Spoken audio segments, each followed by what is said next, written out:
এই যে টাকা খরচ করি, টাকা খরচ করে কক্সবাজার কি লাভ? এই সমুদ্র সৈকত তো পতেঙ্গাতেও আছে। তাহলে একই জিনিস দেখতে কক্সবাজার তো কোনো দরকার নাই। টেকনাফের যে মর্মতা একটু ঘুরে দেখে আপনাদেরকে। টেকনাফের যে ভিউ, টাকা খরচ করে বন্ধু এইখানে আসাটা যে স্বর্গীয় সুখ।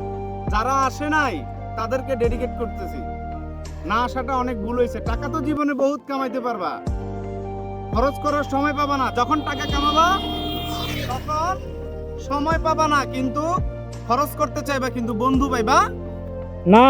না। আশেক আশেক আশেক ভুল করলাম, মিস করলাম। এই যে ওয়েদার, একটু আকাশটার দিকে তাকাই, এই যে ওয়েদার, এই ওয়েদারও তো পাবো না। কয়েকদিন পরে রোদ পাবো টেকনাফের মধ্যে। এই যে ভিউ, কোটি টাকার ভিউ, কোটি টাকার। যাই হোক, না এসে অনেকে মিস করছে। টেকনাফে যাই, কথা হবে টেকনাফে। চলেন টেকনাফে যাই তাহলে এখন আমরা।